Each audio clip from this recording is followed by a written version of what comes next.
It was supposed to be the happiest day of her life. A breathtaking cathedral, perfect gown, and the man of her dreams waiting at the altar. But as the vows began, Father Michael froze mid-sentence. His gaze locked on the bride. Her veil shifted, revealing a faint glow under her skin, spreading like wildfire across her temple. "Stop!" his voice thundered, echoing through the silent hall. Gasps rippled through the congregation as the priest's next words sent shockwaves through the room. "This ceremony cannot continue." What could compel a man of faith to halt a sacred union? And why did the bride's trembling hands suggest she had been waiting for someone, anyone, to intervene? The bells of St. Helena's Cathedral rang out triumphantly, their chimes echoing through the crisp morning air. It was a day of unparalleled grandeur, one destined to be remembered as the wedding of the year. Guests adorned in designer gowns and tailored suits filled the pews, their whispers of anticipation blending with the soft rustle of satin and lace. The Hargraves were no ordinary couple. Nathan Hargrave was a rising business mogul, known for his charm and power, while Isabella Summers was the picture of grace, the darling of every society page. Together, they were a storybook match. But beneath the glittering surface, the seams of their union had already begun to fray. Father Michael stood at the altar, his well-worn Bible in hand, surveying the sea of expectant faces before him. The cathedral's opulence seemed almost otherworldly, the vaulted ceilings adorned with frescoes, the light filtering through stained glass casting rainbow patterns on the polished marble floor. Yet, amidst this breathtaking beauty, something tugged at the edges of Father Michael's mind. He couldn't quite place it, but a shadow of unease loomed, like a faint whisper that refused to be silenced. The moment everyone had been waiting for arrived as the great double doors at the end of the aisle slowly creaked open. The organist struck the first notes of the bridal march, and the congregation rose as one, their heads turning in unison. Isabella appeared in the doorway, radiant in an ivory gown that caught the light like spun silk. Her veil cascaded over her face, obscuring her expression, but her slow, hesitant steps betrayed her nerves. She clutched her bouquet tightly, her knuckles pale against the vibrant crimson roses. Nathan, standing tall at the altar, greeted her with a confident smile, though Father Michael couldn't help but notice a certain rigidity in his posture. It was subtle, but enough to deepen the priest's unease. As Isabella approached, the glow of her gown seemed almost ethereal, but Father Michael's eyes caught something odd, a faint shimmer beneath the edge of her veil. He blinked, wondering if it was just a trick of the light. Shaking off the thought, he reminded himself of his duty, to lead this couple in their sacred vows. "Dearly beloved," Father Michael began, his voice carrying through the cathedral, "we are gathered here today to witness the union of Nathan and Isabella in holy matrimony." His words were practiced, steady, yet the feeling of unease persisted. Nathan's smile remained fixed, but as Father Michael continued, Isabella seemed to shrink further into herself, her trembling hands clutching her bouquet as if it were a lifeline. Before we delve deeper into this incredible story and uncover the truth behind this unforgettable moment, I'd love to hear from you, my amazing viewers. Where are you watching from? Drop your country's flag in the comments below. And if you've ever felt the power of faith or love in a moment of uncertainty, hit that like button. It's going to be a journey that just might restore your belief in miracles. Father Michael continued the ceremony, each word feeling heavier than the last. He observed Isabella closely. She hesitated during her vows, her voice barely above a whisper. Her eyes darted nervously between Nathan and the crowd, as though searching for an escape. A murmur rippled through the guests as her voice faltered again. But Nathan's firm grip on her hand seemed to steady her, or force her to continue. It wasn't until Father Michael asked for the rings that his unease crystallized into suspicion. As Isabella lifted her hand, he noticed it again, that faint shimmer beneath her veil, now accompanied by a subtle, unnatural glow along her temple. He paused, his breath catching in his throat. But the guests noticed nothing. their attention fixed on the picture-perfect couple exchanging tokens of eternal love. As Father Michael reached the pivotal moment of the ceremony, the call for objections, he hesitated, his eyes scanning the congregation before landing once more on Isabella. If anyone has just cause why these two should not be lawfully wed, speak now or forever hold your peace, he intoned, his voice steady, though his heart pounded in his chest. Silence fell over the cathedral. The only sound was the rustle of fabric as guests shifted in their seats. Nathan stood tall, his expression a perfect mask of confidence.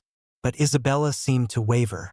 Father Michael's gaze sharpened as he caught a glimpse of her hands, pristine, save for a faint smudge of dirt beneath her nails. He froze. How had he missed that before? The pieces didn't fit. The glow, the hesitation, the dirt. Something was very, very wrong. Father Michael cleared his throat, his voice cutting through the silence. Isabella, he said softly, addressing the bride directly, before we proceed, is there something you need to share? Something that weighs on your heart? Isabella's eyes widened behind her veil, darting toward Nathan, whose jaw tightened imperceptibly. No, she stammered, her voice trembling. There's nothing. Father Michael hesitated. His instincts screamed otherwise. But Nathan's piercing glare sent a clear message. Move forward. The congregation was beginning to shift uncomfortably, whispers growing louder as the pause stretched on. Father Michael glanced again at the strange glow, now more pronounced, and made his decision. Stop, he said firmly, his voice echoing through the cathedral. A collective gasp rippled through the crowd, followed by stunned silence. Nathan stepped forward, his smile now gone. What are you doing? He hissed, his voice low and sharp. This is outrageous. Father Michael remained unmoved. I need to speak with the bride, he said, his tone leaving no room for argument. He gestured toward a side chamber, where he hoped the answers to his growing fears lay hidden. Isabella hesitated, her feet rooted to the spot, but a gentle nod from Father Michael coaxed her to follow him. The congregation erupted into murmurs, the tension palpable. Nathan made a move to follow, but Father Michael raised a hand, his calm authority unshaken. Please remain here, he said firmly, turning his back to lead Isabella toward the antechamber. The ornate doors closed behind them, leaving the crowd and Nathan in uneasy anticipation. Inside, the room was a stark contrast to the grandeur of the cathedral, a quiet sanctuary, simple yet sacred. Isabella stood just inside the threshold, her hands trembling as she clutched her bouquet. Her veil remained in place, though her quick, shallow breaths caused it to quiver. Father Michael gestured for her to sit on a small wooden bench near the wall. My child, he began gently, his voice a steady anchor in the rising tide of her fear. I can see that something is troubling you. You don't have to carry this alone. Whatever it is, you are safe here. Isabella hesitated, her fingers tightening around the roses in her hands until a thorn pierced her palm. She winced but didn't let go. I don't know where to start, she whispered, her voice so soft it was almost swallowed by the stillness of the room. Father Michael knelt beside her, his gaze steady and kind. Start with what brought you here today, he said, and why it feels like your heart is screaming to be heard. For a moment, silence reigned. Then, as though a dam had broken, the words began to spill from Isabella. Nathan wasn't always like this, she began, her voice trembling. When we met, he was kind and charming. He made me feel like I was the center of his world. But, as time went on, he changed. He became controlling, demanding. He said he wanted to protect me, but it felt more like he wanted to own me. Her eyes welled with tears as she continued. He convinced me to move in with him, said it was the natural next step for us. That's when things started getting strange. He began talking about destiny, about how our lives together needed to be perfect, powerful. At first, I thought it was just his way of being ambitious. But then, she broke off, her voice cracking. Father Michael waited patiently, offering her a handkerchief. Isabella took it, dabbing at her tears before finally lifting her gaze to meet his. "There was a night," she said, her voice hollow, "when he asked me to participate in a ceremony. He said it was to bless our future together, to make sure we were invincible as a couple. He made it sound so beautiful. But when I saw the symbols, the candles, and heard the chanting," she shuddered. "It didn't feel right, felt wrong, dark. But he insisted, and I didn't want to disappoint him." Father Michael's brow furrowed as he absorbed her words. "What kind of ceremony was this?" he asked carefully. "Did he mention anything about its origins or purpose?" Isabella nodded hesitantly. "He called it the binding. He said it was ancient, something his family had passed down. He gave me this amulet to wear, a circular one, with strange carvings. He said it would connect us forever." Her hand unconsciously went to her chest, where the faint outline of the amulet was visible beneath her gown. "At first, nothing happened, but then I started feeling it." "Feeling what?" Father Michael pressed, his tone calm but firm. "Something inside me," she whispered, her voice shaking. "Like a light, but not a good one. It spreads through my veins, and when I'm alone, I can feel it moving. I didn't want this. I didn't know it would change me." Before Father Michael could respond, the door burst open with a loud bang. Nathan strode into the room, his face dark with anger. "What is going on here?" he demanded, his voice booming. "Isabella, why are you telling him these things?" Father Michael rose to his feet, placing himself between Isabella and Nathan. His voice was steady, unyielding. "This is a sacred place. Nathan, lower your voice and show respect." Nathan's lips curled into a sneer. "Respect? You're the one who interrupted my wedding with this ridiculous charade. Isabella, come with me. We're going back out there, and we're finishing this ceremony." Isabella shrank back, her fear palpable. "Nathan, please," she stammered. I can't." "You can and you will," he snapped, stepping toward her. But Father Michael held up a hand, stopping him in his tracks. "Enough," the priest said firmly. "Whatever is happening here cannot be ignored. You claim this ceremony was about love and unity, yet your bride is trembling in fear. Love does not demand obedience. It seeks the truth." Nathan's eyes narrowed, his composure cracking. "You don't understand what's at stake," he said, his voice low and menacing. "This isn't just about us. It's bigger than you, bigger than this church." "Then help me understand," Father Michael challenged. "What have you done?" "Nathan?" For a moment, Nathan hesitated, his jaw working furiously as though waging an internal battle. Then, with a sharp exhale, he spoke. "It's not what you think," he said, his tone defensive. "The ritual isn't evil. It's ancient, yes, but it's meant to strengthen us, to give us power, to protect us from the world." Father Michael's gaze didn't waver. "And the glow beneath her skin, the trembling in her voice, is that protection, Nathan? Or is it something darker?" Nathan's expression hardened. "You wouldn't understand. You live by outdated rules, clinging to your faith as if it can solve everything.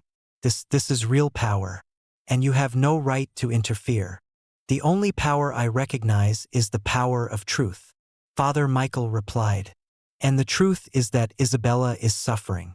Whatever this ritual has done, it must be undone." Nathan let out a bitter laugh. "Undo it? You're a fool if you think that's possible. The bond is sealed. It's unbreakable." "Nothing is unbreakable when it comes to faith," Father Michael said firmly. He turned to Isabella, his voice softening. "Do you want to be free of this, my child?" Tears streamed down Isabella's face as she nodded. "Yes," she whispered. "More than anything." Nathan's face twisted with fury. "You don't know what you're doing. Isabella, you're throwing away everything we've built, everything we could have been." "I'm choosing to save myself," she said, her voice trembling but resolute. Father Michael stepped closer to Nathan, his presence calm but commanding. "Leave this place, Nathan. Whatever darkness you've brought into Isabella's life, it has no power here." Nathan's fists clenched at his sides, his jaw tight. "You think this is over?" he snarled. "You have no idea what you're up against. Priest, this isn't a battle you can win." "We shall see," Father Michael said evenly. "Now leave." Nathan stared at him for a long moment, his eyes blazing with fury. Then, without another word, he turned and stormed out, slamming the door behind him. The room fell silent, save for Isabella's quiet sobs. Father Michael placed a comforting hand on her shoulder.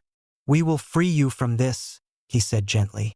"But it will take courage and faith. Are you ready?" Isabella wiped her tears, her expression filled with determination. "Yes," she said.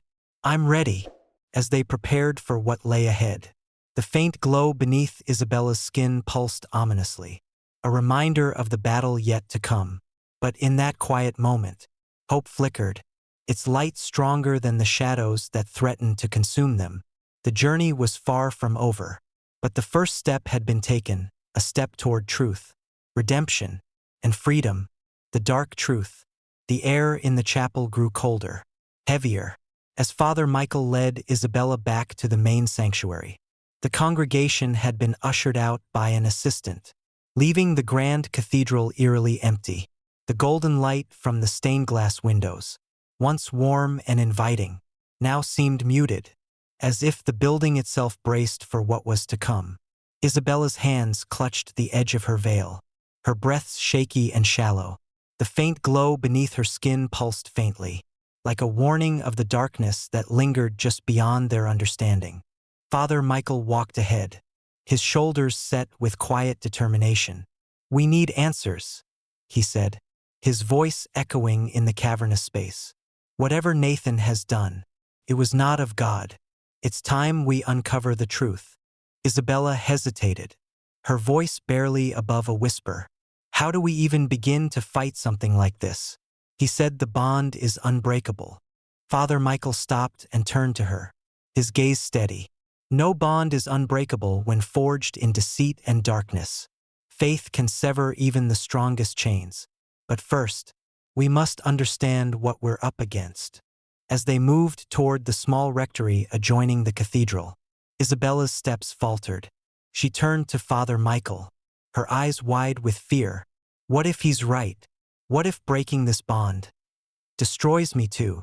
Father Michael placed a comforting hand on her shoulder. "The light within you is stronger than anything he has tried to place upon you. You are not his to control, Isabella. But we must act swiftly. Darkness thrives in hesitation." The rectory was quiet and dim, its walls lined with worn books and relics of faith. Father Michael began pulling volumes from the shelves, his movements quick and precise.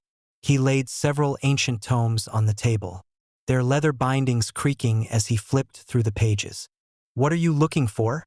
Isabella asked, her voice trembling. "Rituals like the one Nathan described are not new," Father Michael said, scanning a page with narrowed eyes. "There are whispers of these bonds in ancient texts, ceremonies meant to manipulate and bind human souls, often under the guise of love or prosperity. They require a conduit, an object that serves as a focus for the power. In your case, it's the amulet." Isabella instinctively touched her chest where the amulet lay hidden beneath her gown. "He told me it was a symbol of our connection," she said bitterly. "I should have known better." Father Michael looked up, his expression firm but kind. "Deception is the hallmark of darkness. Preys on trust and hope, twisting them into tools of control. The fact that you now see the truth is proof of your strength." Before he could continue, a sudden, sharp knock echoed through the rectory. Both of them froze. Father Michael exchanged a wary glance with Isabella before moving cautiously to the door. He opened it just enough to see who was there. Nathan stood on the threshold, his expression cold and unrelenting. Behind him, the storm that had been brewing all afternoon had arrived. sheets of rain pounding against the stone steps. His voice was low and sharp. "Step aside. Father. You're not welcome here," Father Michael said, his tone calm but unwavering. "Leave now." Nathan's jaw tightened, his eyes burning with anger. "You think you can stand between me and what's mine? You have no idea what you're dealing with." "What I'm dealing with," Father Michael said, stepping into the doorway, "is a man who has traded truth for power. Isabella is not yours. She never was. Whatever hold you believe you have over her ends here." Nathan's lips twisted into a bitter smile. "You think a few prayers and a book will save her? The bond is already sealed. You're too late." Father Michael didn't flinch. "We shall see." Nathan's eyes flicked past the priest to where Isabella stood, her frame trembling but her gaze unwavering. "Isabella," he said, his tone softening, "you don't understand. Everything I've done was for us, for you. We could have been unstoppable." "Stop," Isabella said, her voice trembling but resolute. "I don't want your power, Nathan. I don't want your lies. Whatever this bond is, I want it gone." Nathan's face darkened, his mask of composure slipping. "You'll regret this," he hissed, before stepping back into the storm. "Both of you will." As he disappeared into the rain, Father Michael closed the door and bolted it. He turned to Isabella. "It's time," he said. "We need to destroy the amulet." Isabella's hand went to her chest again, her fingers trembling. "What if it's not enough? What if destroying it only makes things worse?" "It won't," Father Michael said. "The amulet is the key to the bond. Without it, the connection will shatter." Together, they returned to the chapel, where Father Michael prepared for the ritual. He drew a circle on the stone floor with consecrated chalk, surrounding it with ancient symbols of protection. Isabella stood in the center, the amulet now clutched in her hands. The surface shimmered faintly, the carvings seeming to writhe in the candlelight. Father Michael began to chant, his voice steady and firm. The air in the chapel grew thick, the flickering candles casting long, twisting shadows. Isabella felt the amulet grow warm in her hands, its light intensifying. "Stay strong," Father Michael urged. "Whatever happens, remember that you are stronger than this." Suddenly, the room seemed to come alive. The shadows coalesced into dark, humanoid forms, their red eyes glowing with malice. A deep, guttural growl reverberated through the space, shaking the very foundation of the chapel. "You dare defy me?" a voice boomed, resonating from the shadows. "The pact cannot be broken." Father Michael raised his crucifix high, his voice rising in defiance. "This is a house of God. Your darkness has no power here." The shadows surged toward Isabella, their forms writhing and shifting. She cried out, clutching the amulet tighter as the glow spread across her hands and arms. The force inside her felt like a storm, threatening to consume her. But she remembered Father Michael's words, "You are stronger than this." With a cry of determination, Isabella raised the amulet high and slammed it against the stone floor. The sound of shattering metal echoed through the chapel, followed by a blinding flash of light. The shadows screamed, their forms dissolving into nothingness as the oppressive weight in the air lifted. When the light faded, Isabella was on her knees, gasping for breath.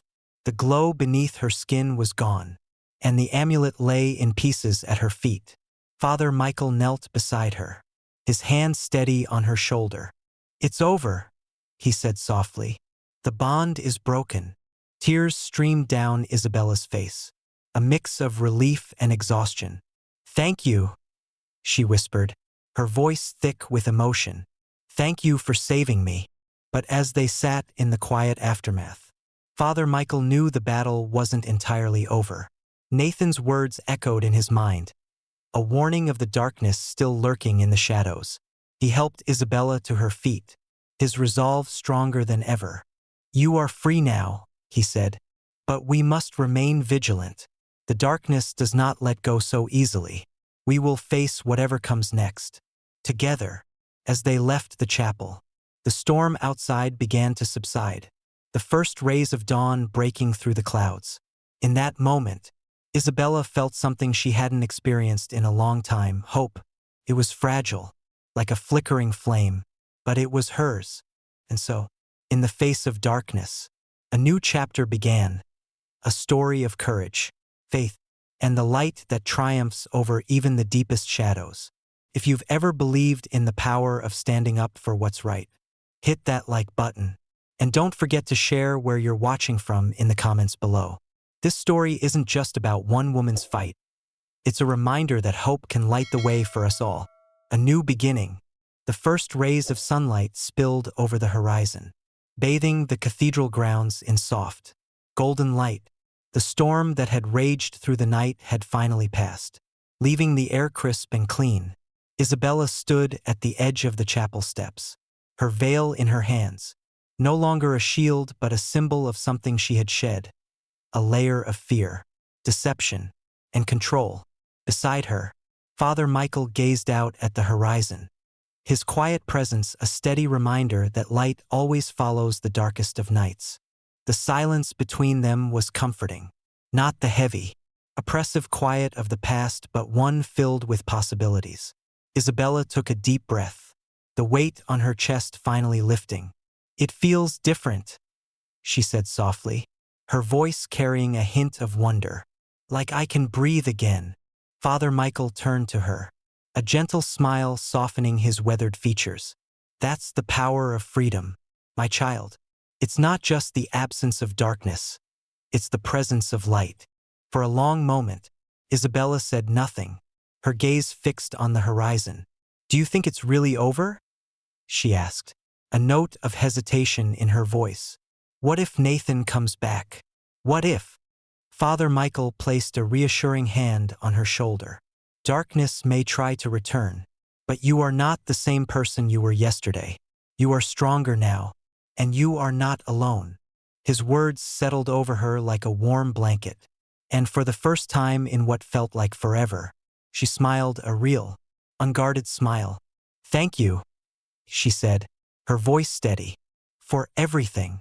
As the morning unfolded, the quiet buzz of life began to return to the world around them. Birds chirped in the nearby trees, and the scent of rain-drenched earth lingered in the air. Isabella knew she couldn't stay at the cathedral forever. There were decisions to make, a life to rebuild, and a future to embrace. Yet the thought of leaving didn't fill her with dread. It filled her with hope. "I can't go back to the life I had," she said, breaking the silence. "Not after everything that's happened." "No," Father Michael agreed. "You can't. But that doesn't mean you can't move forward. Sometimes, the hardest step to take is the first one. But every step after becomes a little easier." Isabella nodded, her fingers brushing against the delicate cross Father Michael had given her during the ritual. Felt warm in her hand, a tangible reminder of the strength she had found within herself. They walked together down the narrow stone path that led away from the cathedral, the leaves overhead filtering the sunlight into dappled patterns on the ground. As they reached the gates, Isabella turned to Father Michael. "I'm scared," she admitted. "I don't know where to start." He met her gaze with quiet confidence. "Start with what feels true," he said. "Trust your instincts, and trust the light within you. It will guide you." The gate creaked open, and Isabella stepped through, her heart pounding with a mix of anticipation and uncertainty. As she walked away from the cathedral, she couldn't help but glance back. The towering spires seemed to shimmer in the morning light, a reminder of the battle she had fought and won. The first few days after leaving the cathedral were a whirlwind of emotions. Isabella sought refuge with an old friend, someone she hadn't seen in years but who welcomed her with open arms. "You look like you've been through a war," her friend, Grace, said as she ushered Isabella into her small, cozy apartment. "But you're still standing. That's what matters." Grace's kindness was a balm to Isabella's weary soul. Over cups of tea and long conversations, Isabella began to piece together what her next steps might look like. She couldn't return to the life she'd had with Nathan, but she didn't have to. For the first time, the future felt like a blank canvas rather than a prison.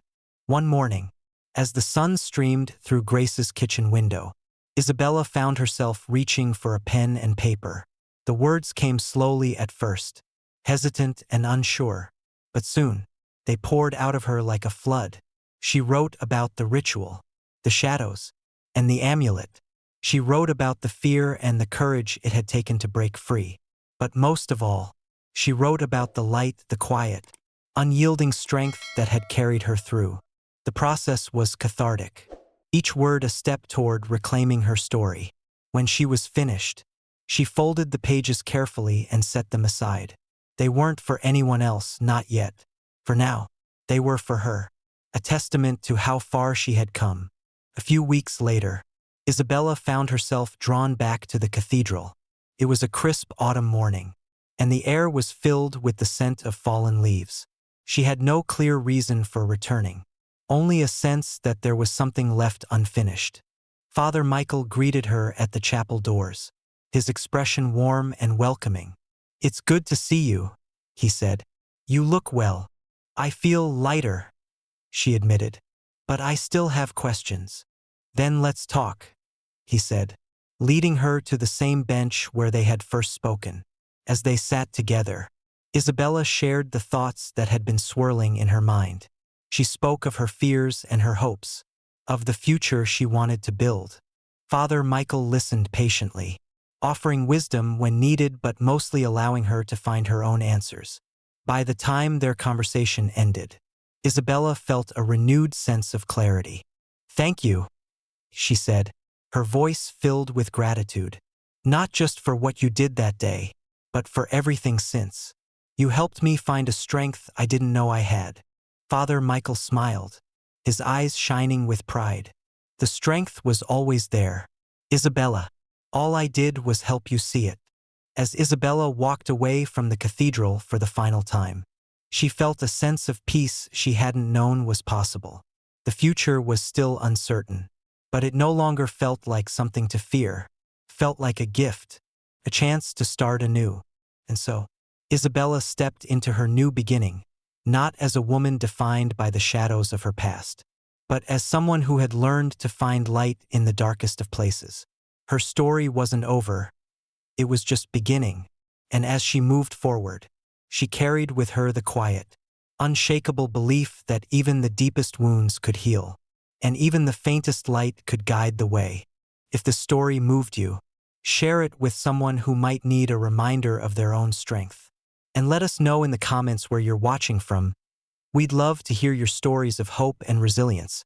Remember, no matter how dark the night, the dawn will always come.